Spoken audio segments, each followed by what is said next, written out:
৩০০টির অধিক বিভ্রান্তিকর Facebook account এবং ১০০টি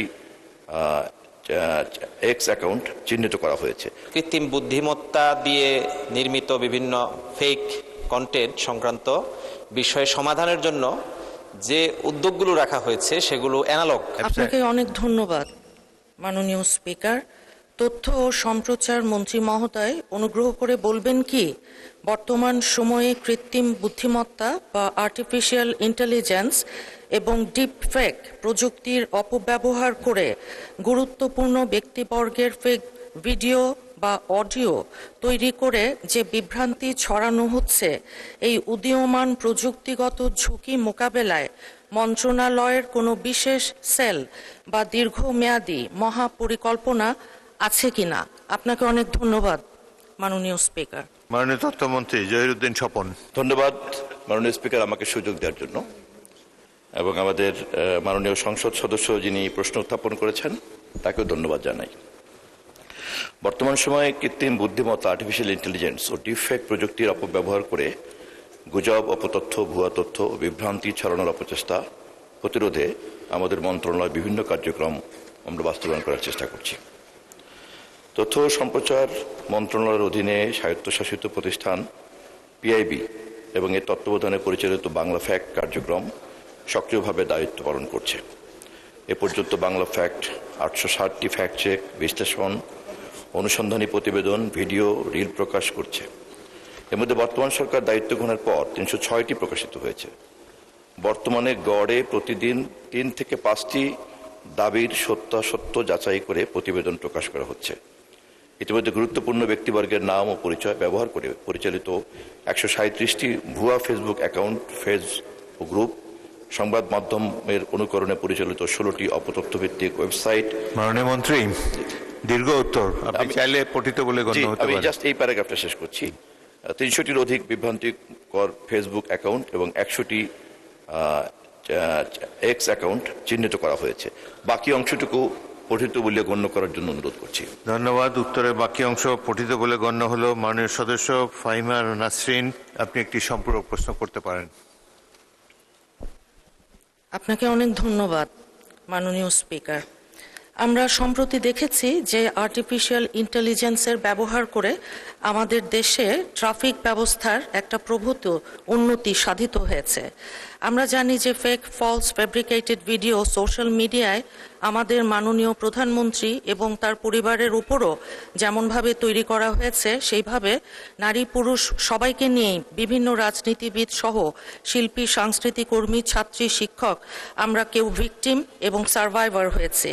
এখন বলা হয় যে সামনে যে সাইবার যুদ্ধ হবে সেটা ঢাল তলোয়ার নিয়ে মাঠে কিংবা ময়দানে নয়। সেই প্রস্তুতি আমাদের আছে কিনা, এবং চার করুণ প্রজন্ম আমাদের আছে, আমাদের জনসংখ্যার একটা সিংহভাগ, তাদেরকে যথোপযুক্ত ট্রেনিং দিয়ে তাদের দক্ষতা বৃদ্ধির মাধ্যমে এই সামনের যে দিনগুলো আছে সেখানে বৈশ্বিক পরিস্থিতিকে মাথায় রেখে সব রকম প্রস্তুতি গ্রহণ করে আমরা তৈরি আছি কিনা।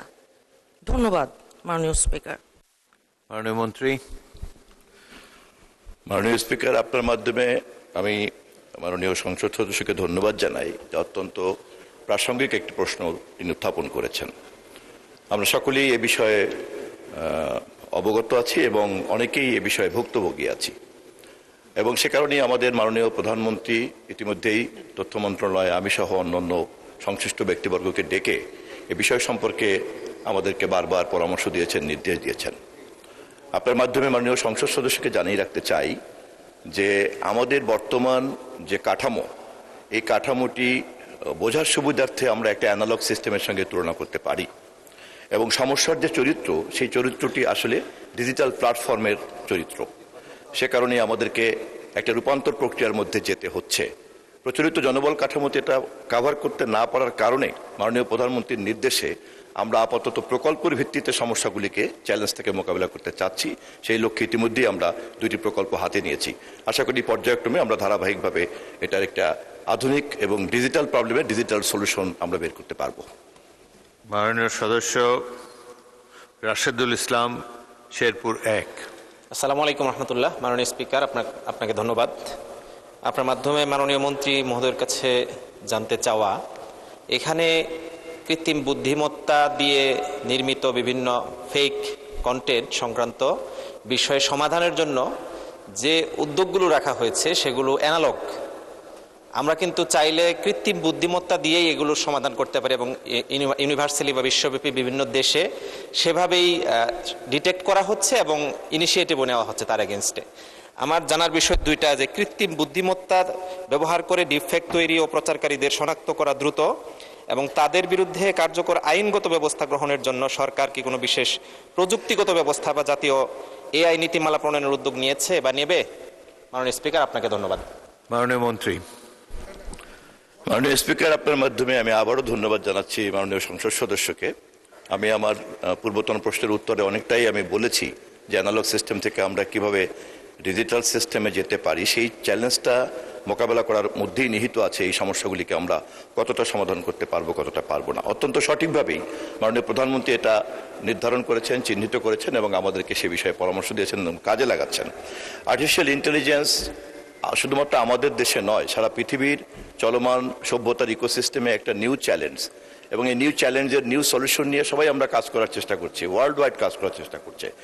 ইতিমধ্যেই বিভিন্ন দেশের রাষ্ট্রদূতরা যখনই আমাদের সঙ্গে কথা বলতে এসছেন, তাদের কাছ থেকে আমরা এই বিষয়ে প্রযুক্তিগত সহযোগিতা এবং নলেজ ট্রান্সফরমেশনের বিষয়ে আমরা কথাবার্তা বলেছি।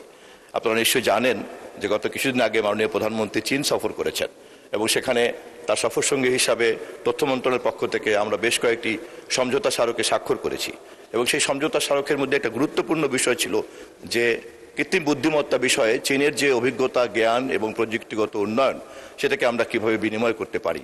আশা করি সমঝোতা স্মারক আরও অন্যান্য দেশের সঙ্গে আমরা করতে যাচ্ছি। সবগুলোকে কাজে লাগিয়ে সমঝোতা স্মারকের ভিত্তিতে আমরা আমাদের পরবর্তী কাজগুলিকে করতে পারবো। ধন্যবাদ আপনাকে।